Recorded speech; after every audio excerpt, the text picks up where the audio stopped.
noite, que a paz de Jesus ilumine nossos corações na noite de hoje e que possamos falar de um tema tão importante como esse, que é falar sobre família. Hoje nós vamos falar sobre o bom relacionamento familiar e a demanda de como é conviver. Segundo o dicionário, da vida, ele fala que conviver é viver com outro em intimidade, é viver entre quatro paredes, é viver observando o outro, vendo as suas necessidades e trabalhando os pedidos que essa necessidade vai nos trazer. E os especialistas nos dizem que conviver é uma arte. Aí vamos pensar, se conviver é uma arte, qualquer arte que eu vou fazer, eu preciso de um tempo, eu preciso de trabalhar qualquer arquitetura que eu vou fazer. E, para isso, nos dizem também que é uma habilidade de lidar com o outro, mas principalmente uma habilidade de lidar conosco, de nos conhecer, para que a gente possa, nessa via de mão dupla, saber como lidar com esse outro. A doutrina espírita, ela nos diz que conviver é um desafio diário de aceitação, de compreensão, de tolerância e de perdão. Quando iniciamos uma experiência familiar, temos oportunidade de promover uma transformação maior naquele interior. E aí, essa transformação, muitas vezes a gente pensa que a gente vai fazer no outro, nesse cadinho, né? O que é a família? Joana de Ângeles nos fala que é nesse cadinho dessa convivência, nesse espaço entre quatro paredes, que nós aprendemos a lidar e a observar esse outro. E aí ele fala, principalmente, que essa experiência nossa de nos conhecer e de remover todos esses inconvenientes e postura que nós trazemos. Como espíritas, nós sabemos que nós não vivemos só essa única vida, que nós já passamos por muitas vestimentas e já plantamos e colhemos boas e mais coisas. E que muitas vezes, nessa experiência familiar, nós estamos com os nossos antigos afetos, mas muito mais com os nossos antigos desafetos. E esse aprendizado, ele é uma conquista nossa. Principalmente com aqueles que estão agora nessa experiência abençoada de viver em família. Meus irmãos e irmãs que aqui estão, todo relacionamento necessita de investimento. Quando se pensa em investimento, eu vou investir para comprar um carro na Bolsa de Valores, mas a gente está falando de investimento moral. E os espíritos nos dizem que esses são os bens mais preciosos que nós vamos plantar e colher quando a gente está aqui nessa experiência terrestre. E sabe qual é esse maior bem? É a família. Esse investimento maior que nós temos é a família. E muitas vezes, nesses novos arranjos familiares, desses encontros, casamento, convivência da atualidade, nós vamos viver o quê? Grandes turbulências. Porque nós estamos vivendo num mundo de prova e expiação. E essas experiências, elas vão desde as pequenas quanto as grandes coisas. E diante dessas turbulências, nós muitas vezes vamos dizer assim, nós ficamos irritados, tristes, desesperados. E resolvemos, muitas vezes, fugir desse compromisso, que é o casamento, que é esse encontro, que é essa convivência. E nós, quando estamos aqui nessa convivência, nós, muitas vezes, ao reencarnar, nós trazemos um mapa desses encontros, esse mapa que vai fazer com que a gente nos conduza. E muitas vezes a gente, né, vai para outros lugares e não seguimos esse mapa que nós trazemos. Então, muitas vezes, essas turbulências, nessas horas graves, muitas vezes ao desespero, nós não sabemos como encontrar a saída. E aí a gente traz para vocês essa farmácia chamada Evangelho. Jesus, aqui nessa farmácia, ela nos traz o alimento e o remédio correto para que a gente possa seguir a nossa estrada. E muitas vezes, nesse desespero, nós não conseguimos nem abrir aquilo que nos conduz à paz, principalmente quando é nessa convivência entre esposo e esposa. E nessa farmácia, que foi escrita e foi deixada pelo maior terapeuta que já passou pela Terra, que foi Jesus, que o mundo já conheceu, e deixou prescrita essas receitas que muitas vezes nós desconhecemos ou deixamos de lado. Hoje, a nossa livraria, né, Carolzinha? A gente solicitou esse livro, que é o livro que nós estamos nos baseando para a nossa palestra da noite de hoje, que é chamado Com os Olhos do Coração, os segredos do bom relacionamento familiar. E aqui, José Carlos de Luca, ele nos fala sobre essa farmácia e ele diz que a primeira receita que nós devemos tomar quando nós estamos passando por horas difíceis se chama paciência.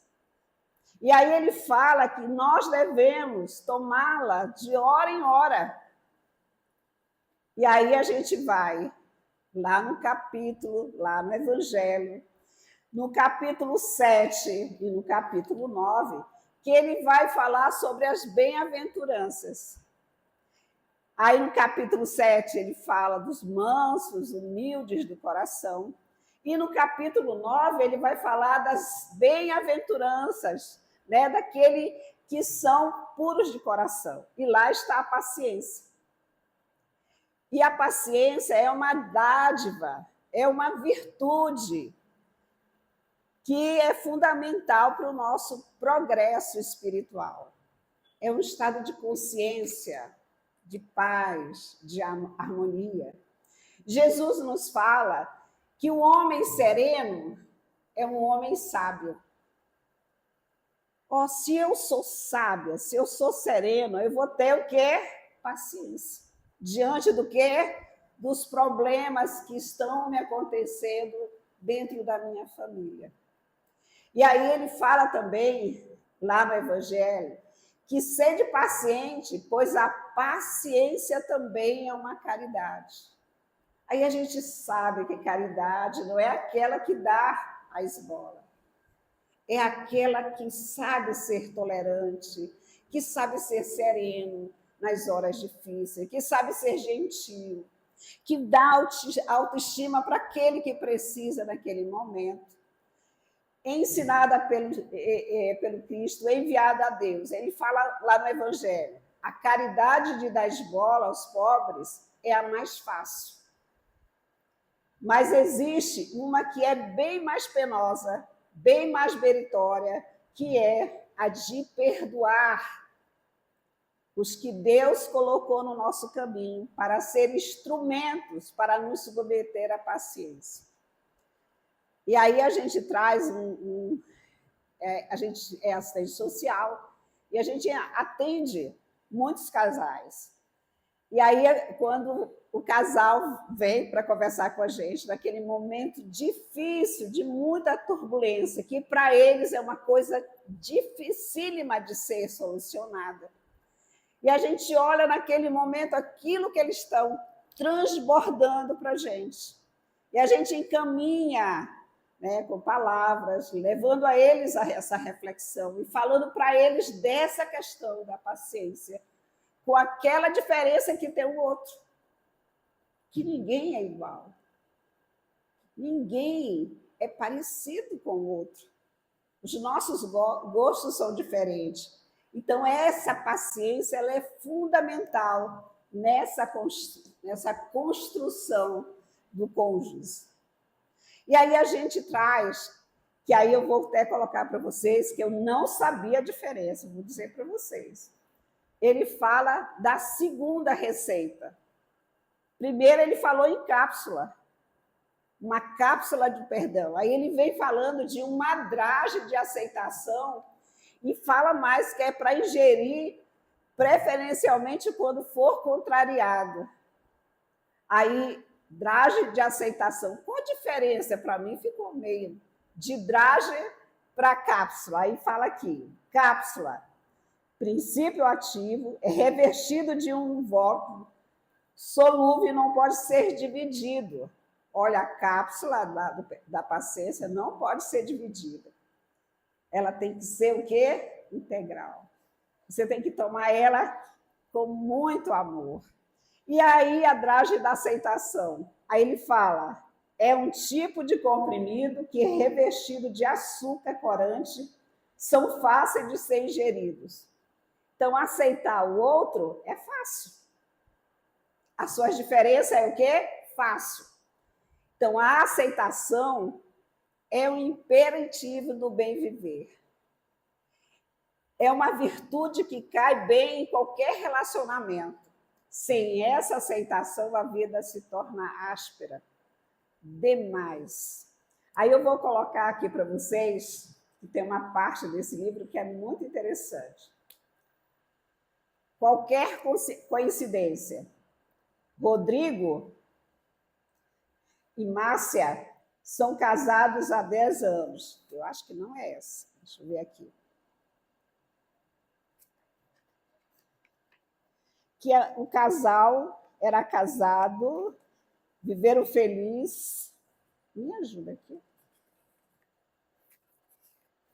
Deixa eu ver aqui, vai virando enquanto eu vou falando. É a próxima. Vou lá. O meu estava marcado, esse aí é diferente. Então, a dificuldade em aceitar o outro reside no fato de que ele é diferente, tem características diversas das nossas, e isso nos desagrada profundamente. O que eu ia colocar do livro era assim, que Maria e João casaram, muito felizes, com 6 meses... Não. Com 6 meses... Pode deixar, obrigada. Com 6 meses, eles estavam em turbulência. Maria era espírita, João era católico. Maria gostava de dançar, João de jogar futebol. Só que João nem sabia levantar do chão. E Maria odiava futebol. Ela era vegetariana, ele amava o churrasco. Essas diferenças, quando ela se arrumava todos os sábados para ir, ele ia jogar futebol, quando ele retornava, Maria estava pronta, maquiada, para ir para a dança. E João muito cansado, porque tinha passado a tarde jogando futebol. Mas eles juravam e que iam ficar juntos e que um ia mudar o outro. Essas diferenças da aceitação, ela precisa ser trabalhada. Eu sempre falo, todas as reuniões que eu falo sobre aceitação. Casei, maravilhoso, 6 meses, estava quase me separando. Meu marido dormia ouvindo música e lendo com luz acesa. Eu fui criada 11 horas, todas as luzes desligadas e você tinha que dormir. Eu adorava música clássica. Meu esposo, que está desencarnado, adorava samba, jazz, e tudo muito alto e eu muito baixo. Com 6 meses, a gente não conseguia dormir na mesma cama, porque ele estava com a luz acesa, ele estava lendo, ele estava ouvindo música. E eu queria o quê? Silêncio, ler em silêncio. E aí foi preciso muito mecanismo de aceitação para que ele pudesse trazer aquilo que ele tinha, que ele aprendeu, que ele foi construído, trazer para a nossa mala e a gente fazer uma mala só de aceitação. Eu passei a sair com ele, que nunca bebi, mas fui para o bar. Ele adorava estar com os amigos. E aí ele, de vez em quando, ele vinha na casa espírita, católico que não ia para a igreja. Olha só essa relação da convivência de pessoas tão diferentes e que a gente teve que se organizar numa ferramenta, numa arte, olha só, da boa convivência para que a gente pudesse se aceitar. E passamos 35 anos casados, até ele desencarnar. Mas os mecanismos dessa construção, dentro da moralidade, da afetividade, ela tem que ser aceita por você. Então, muitas vezes, nós queremos que o outro pense, que o outro haja, que o outro sinta do mesmo jeito que nós sentimos, que ele supra as nossas necessidades. E isso é o que nós idealizamos.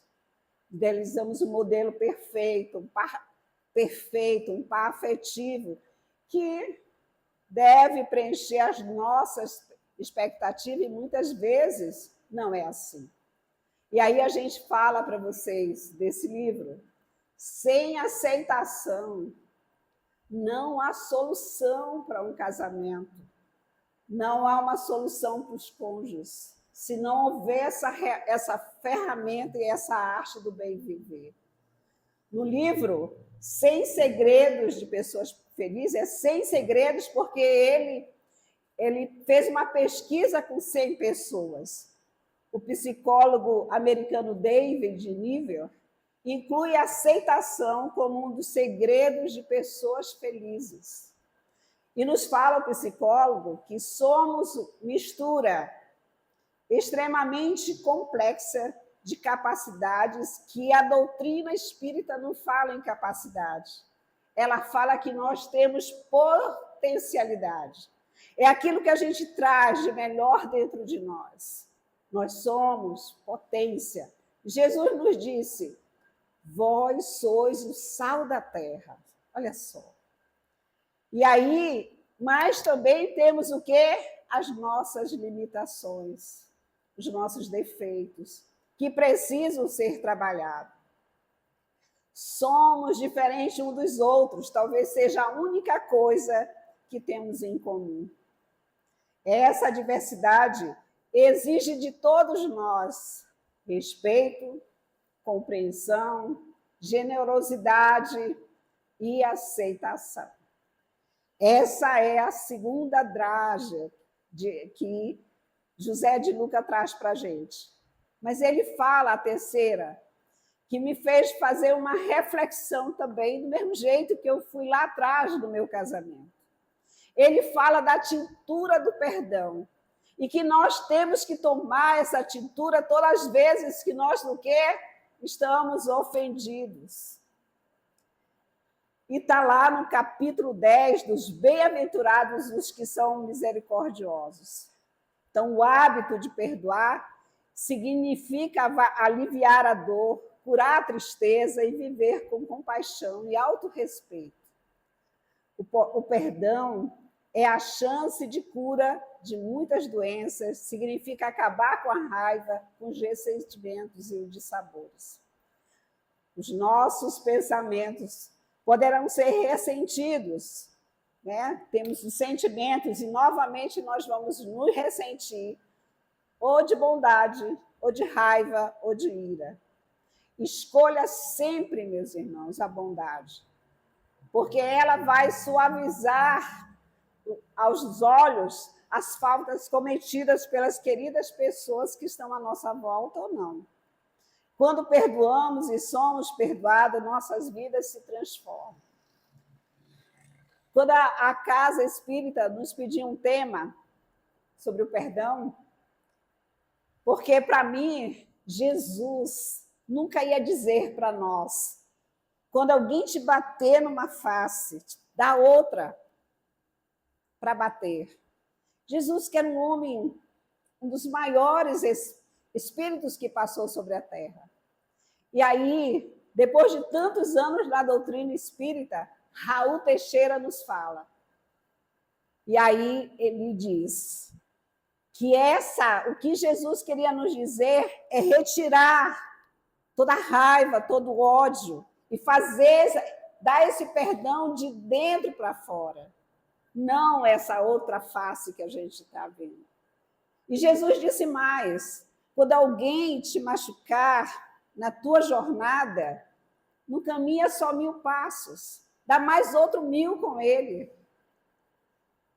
É difícil caminhar com alguém que está te machucando, te dizendo coisas, mas ele fala dessa arte do bem viver, que muitas vezes, aquilo que eu disse para vocês, essa ferramenta, às vezes, que é tão pesada para alguém que está vivendo com aquela dor, quando ela compartilha com o outro, aí ela vai vendo e vai sentindo que essa dor ela pode ser amenizada.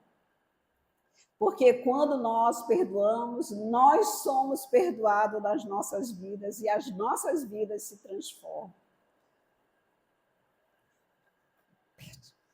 E aí ele fala também do quarto comprimido, que é o comprimido do diálogo, que a gente deve ingerir antes da discussão. A comunicação, ela gera confiança e a confiança une a família. Quando a gente dialoga de uma forma construtiva, né, essa união ela se fortalece. Tem um livro que eu li chamado Terapia em Família, que ele fala sobre essa questão. Deixa eu botar aqui. Que ele fala sobre essa questão de trabalhar essa fala para que ela não inflame nem vire a labaredas quando você está discutindo com uma pessoa.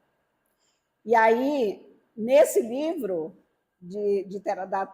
da terapia em família, ele fala que sem diálogo a família morre. Que nós devemos conhecer o que o outro pensa, que o outro sente sobre aquele assunto, sobre nós, o nosso comportamento, para que a gente possa conviver bem com ele.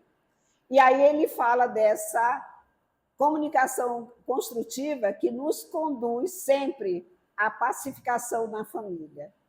Alguns comportamentos que a gente nunca deve ter entre os nossos familiares e principalmente com os nossos cônjuges, com a nossa esposa, com o nosso esposo, com os nossos filhos. Acusações. Se temos algo que dizer ao companheiro, à companheira, ao filho, vamos esclarecer sim, mas sem sem ferir, sem machucar, de uma forma plena, no horário certo, na hora certa. Muitas vezes a mulher está cansada, a esposa está cansada, né? Trabalhou bastante, ainda trabalhou em casa, o marido chegou de uma forma cansado também em casa. E aí você vai conversar nesses horários que são inconvenientes, precisamos ter um tempo certo, uma hora certa, e o diálogo, a fala, ela ser uma fala amigável. Então, não humilhar, né, o familiar na exposição das nossas ideias e falar quando estamos, não falar quando nós estamos com raiva. Esse é o quarto comprimido. O quinto é a ingestão da fé. Nós devemos ter fé e construir um lar repleto de sentimentos. Devemos aprender a ver Deus com os olhos da confiança, com os olhos do amor. E o último ele fala que é essa pomada do respeito. Respeitar. Devemos, em família, passar, quando você passar essa pomada do respeito, ele manda passar 3 vezes ao dia. Como é que eu vou fazer isso? Faça uma reflexão. Essa é a pomada, né, que você vai passar. E lá no Evangelho segundo o Espiritismo, a gente vai encontrar no capítulo 11, amar o próximo como a si mesmo. Aí ele vai falar do respeito, ele vai falar que o respeito ajudará os cônjuges a aceitar diferentes pontos de vista, que não é razoável esperar que 2 pessoas tenham o mesmo ponto de vista. Somos diferentes, assim como os dedos das nossas mãos. Somos diferentes uns dos outros, às vezes parecidos, né? Mas se você for olhar corretamente, somos diferentes. E aí a gente não deve depreciar as pessoas ou fazer piada dos sentimentos, respeitar sempre as pessoas. E aí, o lar é um laboratório divino, meus irmãos. Nele, Deus nos possibilita os exercícios de convivência, como um pequeno grupo de pessoas, para que nos habilitemos a viver em paz com o resto do mundo. É ali, é nesse exercício. E a violência tem muitas caras. Nós vivemos nesse planeta, eu vou dizer para vocês. Ontem eu passei a noite, até 5 horas da manhã, nesse estado. E a violência está imperando.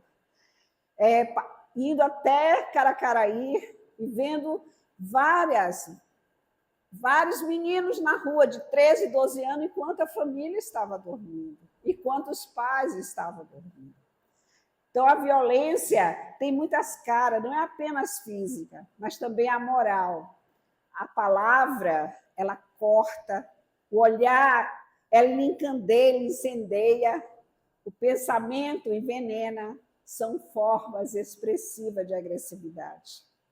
Então, precisamos usar os outros recursos inteligentes para resolver as desarmonias do lar.